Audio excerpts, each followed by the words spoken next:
Hi everybody, Josh with Talk About Trek, and we are back again today with Book 2 in the Day of Honor saga, which is L.A. Graff's Armageddon Sky. So Armageddon Sky is a fun little DS9 book that surprisingly, maybe it was kind of shorter than I expected, but I think what was happening is when you're reading like a big saga like this, you don't know when the ending is, and it kind of just jumped upon me. So here I am tonight, having just finished it, and excited to come and talk to you about it. So, first off, let's talk about the author, or the authors, I should say. L.A. Graff is actually a pseudonym, and the authors were Julia Ecker and Karen Rose Carcone. L.A. Graff is it means let's all get rich and famous. I thought that was kind of funny. But they as a team have written, 10 or 11, I think, Trek novels. I think this is the first one that I've read that they did, and I really liked it. They did a great job. So let's jump right in and read the back cover of the big book here. Dispatched on a secret mission, Commander Worf and the crew of the starship Defiant find themselves trapped on an alien world, threatened by a global cataclysm, along with a party of disgraced Klingons whose honor has driven them out of the Empire. So that's a pretty nice little blurb there. What I found interesting about this was that when I was going through the Voyages of the Imagination book here, the authors were talking about how a lot of the times when they were writing their books, they would have a lot of rewrites, and sometimes the cover would be finished before the book would actually be finished. So you'd be reading the back cover of a book, and it wouldn't exactly match what was in the story.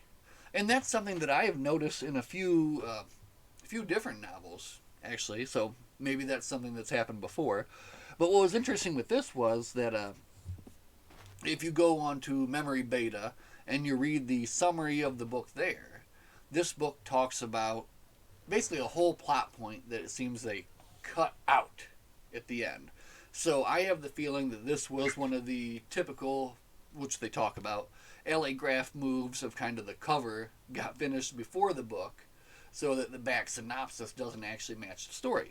Which is, I don't read them anyway, so it doesn't matter. But let's talk about Armageddon Sky, because this was a very fun book, and it was nice to get back into a DS9 book that was more like an original. I've read a few things, but they were like novelizations, so this was fun. I did have a good time with this.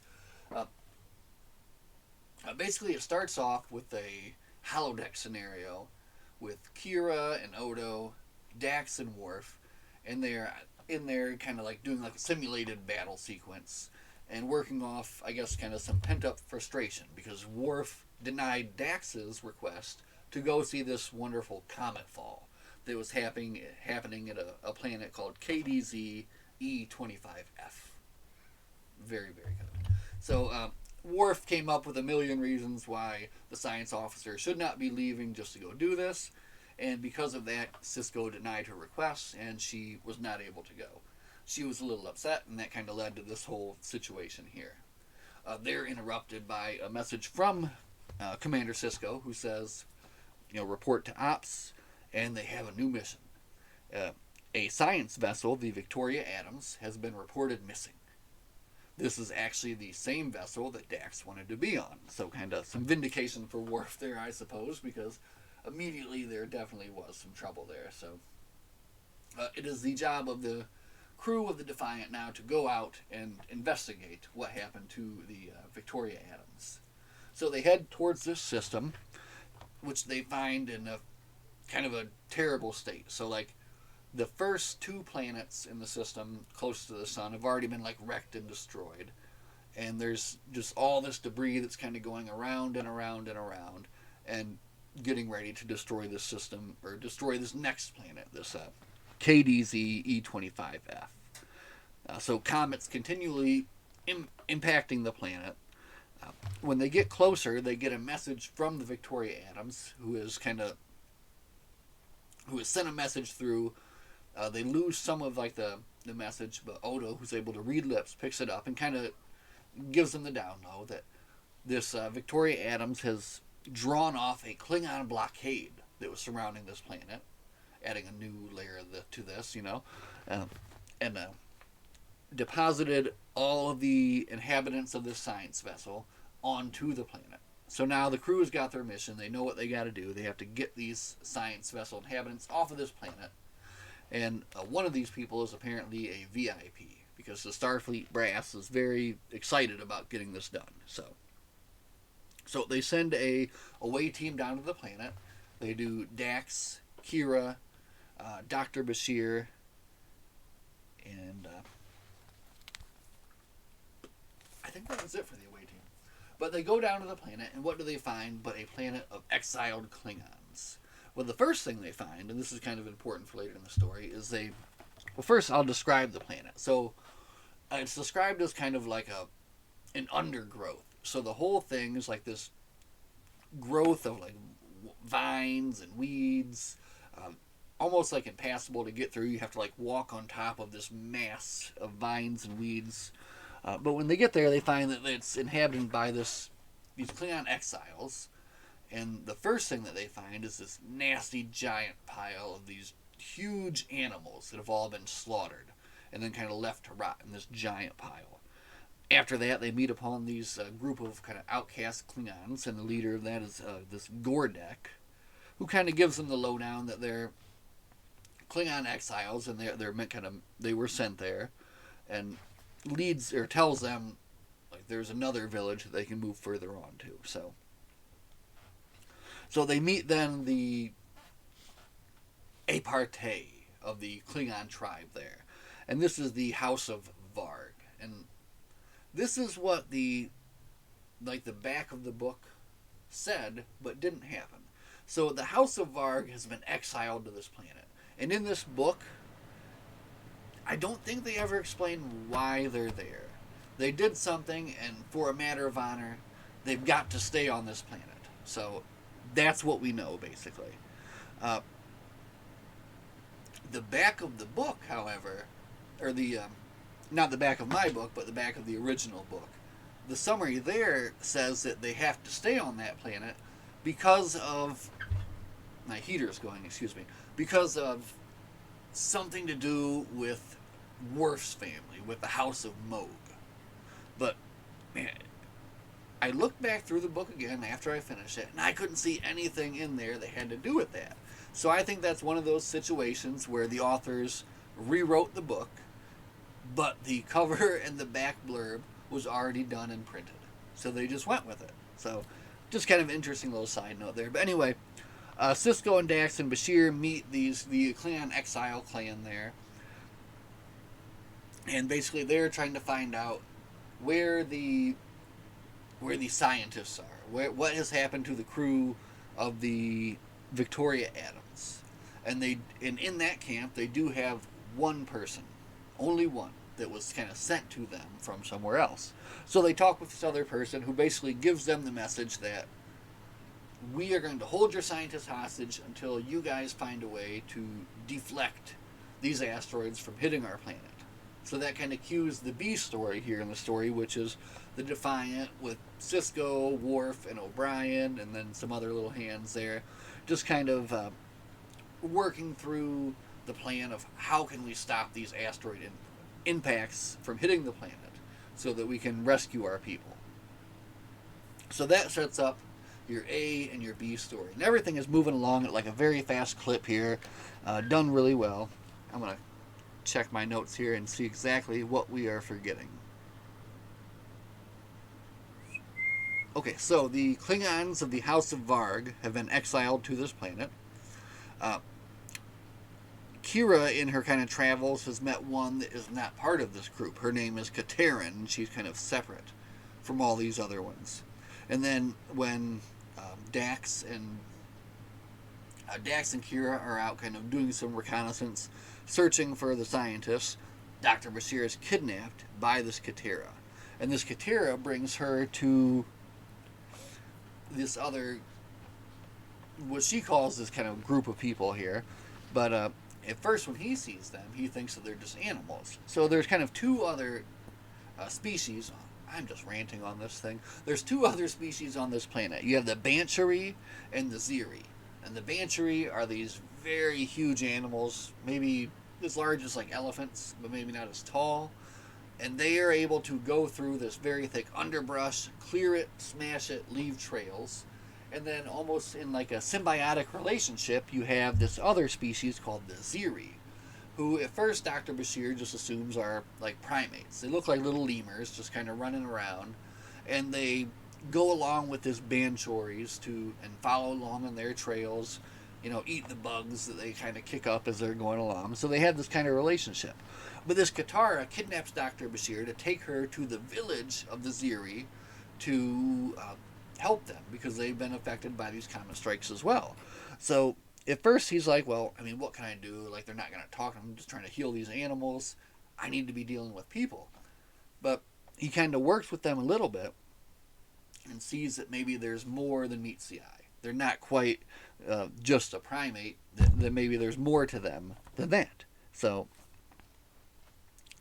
up in space, you have more trouble going on because at this point in the story, we got Kor showing up. Of course, Kor is the old Klingon who shows up in the original series and again in DS9. That's his picture right there next to Worf. But Kor is a Dahar master, is basically a master Klingon general, and he comes swooping into the. I like the way they introduced him here. It was cool before they even named him. Basically, they just had this bird of prey come swooping into the system, like skimming the asteroids, just kind of like joyriding his way in, and basically coming in to keep up the blockade that was drawn away earlier by the crew of, or the captain of the Victoria Adams. Man, this is getting crazy. So anyway, going back to the Victoria Adams, Cisco is contacted by Admiral Nechayev at this time, and basically what happened is the Victoria Adams drew the Klingon blockade all the way off to Cardassian space, and then was attacked and destroyed by the Cardassians. So now the Cardassians are like, what's going on? Is there some kind of thing going on here? So now they are involved, and they're going to send their people over to check this out. But they already had something going on there in the first place, so there's a lot going on. But up in space, Cisco is able to basically stay cloaked, avoid contact with Kor, who's a little bit drunk, I think, and is able to still basically wait till he's on the other side of the planet, and then they plan their comet deflections, and they're still doing the work of knocking these comets off track and trying to keep some of these impacts from hitting the planet. So about halfway into this, maybe. What I really like about this book so far is it is a very good ensemble piece. It does not feature any single member, really.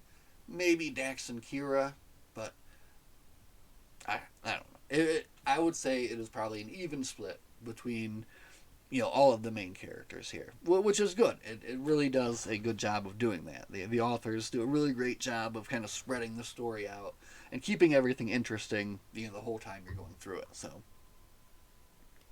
So where we're at now, Dr. Bashir treating the Ziris and kind of a little bit more seeing that maybe there's something more going on there. And then up in space now, we have the Cardassians approaching. So Gul Hidret is approaching on his battle cruiser, the Alexander. Oh man, I have a Klingon quote. I wrote it down and I didn't translate it. I think I'm going to translate it here in this video, and we're going to find out what it means. But so now we have more trouble. Gul Hidret has shown up. Kor is already threatening to destroy the Defiant. He knows they're there, but he can't find them. So you've got double trouble now.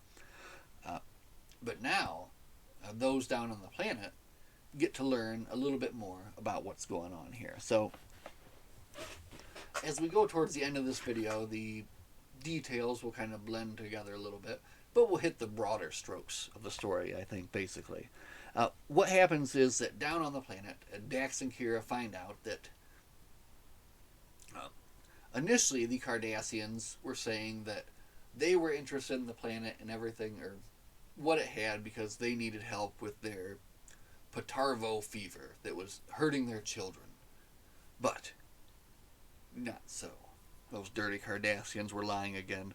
They were actually using the something out of these Banshees, which is why there was a giant pile of dead ones in the beginning, to produce this terrible, terrible poison called Dravlesocet, which can be basically augmented to kill most species, but is not very good against Cardassians at all. So that's the whole real kind of reasoning for everything that's going on here. Uh, Again, they don't explain why the Klingons were exiled there, but now we can finally get into the real heart of the story, which is the honor. Honor! So, I think this is where it really, really, really picks up and gets fun. So, once the crew kind of figures out what's going on, and that this is all kind of a Cardassian plot to make this terrible poison, they realize that maybe they can work something out with Kor so that they can work together to save this planet, save these Klingon exiles, and keep the Cardassians from getting this deadly poison. So you have the kind of an interesting little scene where they're trying to think, what can we do? What can we do? And then all of a sudden, Worf just starts laughing like a maniac. He's like, like, he's going nuts, and everyone's like, what? What is it? And he realizes what the day was. And the day was Both Josh. It was the Day of Honor. So on the Day of Honor, basically any non-Klingon can act like as a Klingon and can challenge a Klingon to like a ritual duel. The ritual duel being the Suv Bath. I love speaking Suv Bath. So that's what they do. Sisko hails Kor and challenges him to the Suv Bath. Kor is like, oh, dude, you're like 10 minutes too late. It's over. And then Worf kind of like cajoles him into like, what? You gonna be like 10 minutes and you're gonna say no? Come on. So he cajoles him into doing it, and he accepts the Suv Bath. So you get this. Basically, it's 3 against 3. So you got Odo, Sisko, and Worf going against the Dahar Master Kor and his 2 lieutenants or whoever on his ship. So that's happening up in space. Boom. Down on the planet, you're getting basically the same thing going on. But first, so after they find out about the poison, they transport, or they have a lot more Gors. Actually, I would say, I said earlier there's not like a main character in this, but there's a really kind of deep adventure with Kira and Dax. They do go through some stuff, and pretty good. And I didn't get into it too much, but it's pretty fun. And it really is a big part of the book. And they don't, I think more of it's focused on the Klingon aspect, but they get to go through kind of a bit of a tribulation, kind of going after Dr. Bashir, getting trapped in all this vines and mud and stuff. So a very interesting part there too. But when they kind of get around and they're able to recontact the ship again and relay the information about the terrible poison and all that, they are contacted by Gordek, who wants to speak with them because the shield or whatever they gave them didn't work out right. But now they know what's going on. So they transport over to Gordek's location. And this is one of the very interesting parts of this book, because Kira and Dax basically confront Gordek in his exiles with the truth of what they've been doing. So they assumed that they'd been harvesting this chemical from these Banshees as a medicine for the Cardassian children. Wrong. It was a poison, and a poison that could possibly and most likely be used against Klingons. So that is when stuff really gets crazy there in Gordek's camp. Well, it doesn't get crazy, but it gets very Klingon.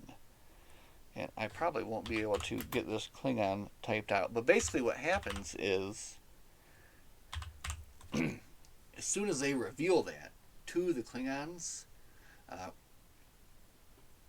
the oldest, the veteran Klingon, pulls his knife and he says, Bath Poth. Loli Inth Poth Poof. I'm way off on that. But you can look for it in the comments below. But he does that, and he sticks his knife into his throat. And he cuts his throat, and he falls down, and he dies. Basically, like, his honor couldn't have him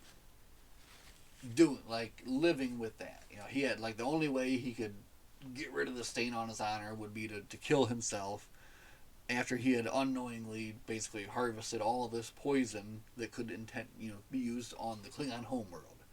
So after the rest of the crew sees him doing that, they all do the same thing. And like one of them is even like, before I kill myself, I'm gonna go kill all of our other friends who are unable to kill themselves because they're hurt.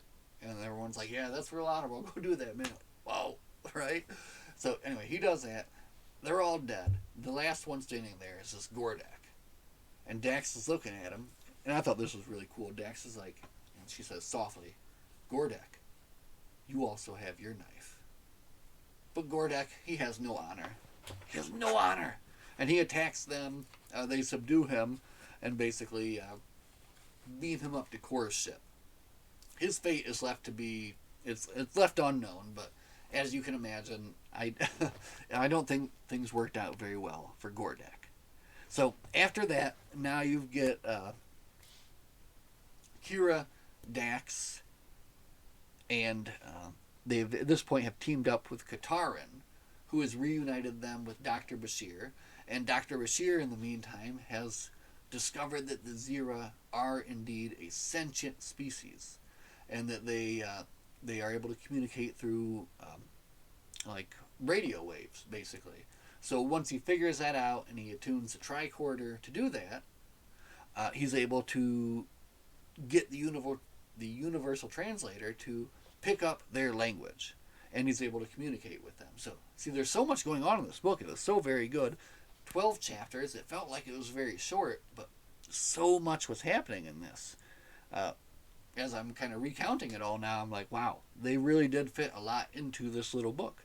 And it all seemed to be very fun, and I wasn't bored or anything like that at all during any of it. So, well done. But anyway, the Ziri are a sentient species, which kind of changes everything, of course, because if a planet already has a sentient species on it, then boy, things are certainly different there. So, I liked the way the authors also use the basically the way they use the Ziri speech patterns. They use these.